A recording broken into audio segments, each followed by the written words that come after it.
Back in the mid-2000s, Josh Childress was one of the best bench players in the league. He had good size, could shoot, rebound, and then, inexplicably, left the NBA to play overseas. Why? What happened? How it started and how it all ended? Hey guys, Purple Prince here, and today we'll take a look at the career of Josh Childress. Back in his high school days, Josh Childress was a two-sport athlete. He played basketball and was named McDonald's High School All-American, and also played volleyball during his senior year with some great success, as his team went undefeated and Childress was voted to the All-League volleyball team. Josh Childress chose Stanford as his next destination for educational and basketball purposes. In Stanford, Childress started as a bench player, but his game improved every year. If in his first year he averaged just 7.8 points on 40.2% shooting from the field and 27.5% from the three, then by his last season he was a starter, averaging 15.7 points per game on 48.8% shooting from the field and 39.5% from the three. In total, in 3 years of college, Josh Childress averaged 12.3 points and 6.8 rebounds per game. His potential and performance in college was enough for the Atlanta Hawks to draft him with the 6th overall pick in the 2004 NBA Draft. Right away he was thrown to the Wolves. In his very first NBA game, Josh Childress came off the bench, played 17 minutes and 25 seconds, scored 10 points and grabbed 4 rebounds. Josh Childress was coming off the bench for the first half of his rookie season, but later replaced Boris Diaw as the team's starting shooting guard. For his rookie season, Josh Childress played in 80 games, was on the court for 29.7 minutes a game, and averaged 10.1 points, 6 rebounds, and 1.9 assists. Josh Childress never became a full-time starter, but silently, he had become one of the best bench players in the league. In his statistically most impressive season, Josh Childress averaged 13 points and 6.2 rebounds in 36.8 minutes per game as the 6th man. In total, Josh Childress played his first 4 seasons with the Atlanta Hawks, averaging double-digit points every season. After a quite successful career start with the Hawks, it seemed inevitable that Josh will sign another, more lucrative contract in the NBA. Whether it was with the Hawks or another NBA team, Josh Childress had proved himself as a quality player and a possible starter on an NBA team. Atlanta Hawks wanted to keep him and offered him a 5-year, $33 million deal to stay in Atlanta, but Josh turned it down and instead signed a 3-year, $20 million deal with the Greek team Olympiacos Piraeus. With all the tax breaks, his 3-year contract would earn him approximately the same amount of money that the one Atlanta offered, so instead of continuing his NBA career, he opted for more money and went to Europe.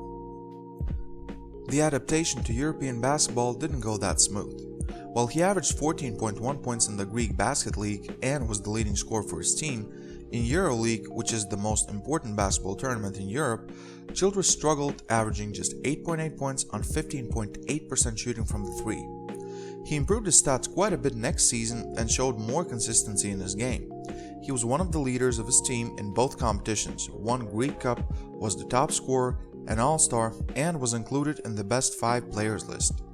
After the season though, it was announced that Childress has parted ways with Olympiacos and will try to make an NBA comeback. His NBA rights were acquired by the Phoenix Suns, and soon after he earned himself a brand new 5-year, $33.5 million contract with the Suns. His NBA comeback wasn't what everyone expected though. In his first season back, he averaged just 5 points. Although never known as a 3-point shooter, he connected on only 6.3% of his 3-pointers. His second season in Phoenix was even worse. He averaged just 2.9 points on 48.5% shooting from the field. After just 2 years into his new contract, Josh Childress was amnestied by the Phoenix Suns. He received another chance to play in the NBA with the Brooklyn Nets, but just 14 games in, he was waived. That was the end of his 2012-13 season. Before the start of the 2013-14 season, Childress signed with the Wizards, but didn't make it to the start of the season. Then he signed with the New Orleans Pelicans, but was released after just 4 games. His NBA comeback was over. In total, Josh Childress played in 391 NBA games and averaged 9.1 points and 4.7 rebounds on 52.2% shooting from the field and 32.9% from the 3-point line. But his basketball career continued, this time in Australia. Josh Childress signed with the Sydney Kings. In Sydney, he was the unquestioned leader on his team, averaging 21.1 points and 9.2 rebounds in his first season there. He also became a scoring champion and made All-NBL first team. In his second year with the Kings, he continued to score a bunch and became very effective from the distance, as he made 46.2% of his threes. After a successful stint in Australia, Childress signed with the Texas Legends of the NBA D-League, but that didn't result in an NBA contract, and he ended up playing the 2016-17 season in the Japanese B-League, where he averaged 18.9 points and 9.5 rebounds. After a short preseason with the Denver Nuggets, Childress returned to Australia to play for the Adelaide 36ers. They went all the way to the Grand Finals. Josh Childress got injured in Game 2 and was out for the series, and his team eventually lost the series 3-2.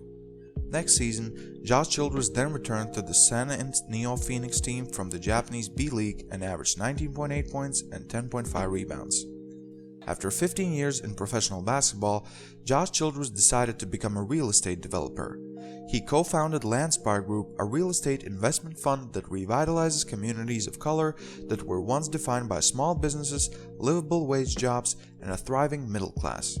So it seems like he's found a life after basketball. That's Josh Childress for you guys. Do you remember him playing in the league? Did he make the right decision when he went to play overseas instead of staying in the NBA? How good could have he been? Please leave your comments down below. Don't forget to leave a like for the video, subscribe to the channel, and enable bell notifications to catch a message whenever I upload something. Thanks. I'll see you around. This is Purple Prince, and I'm out.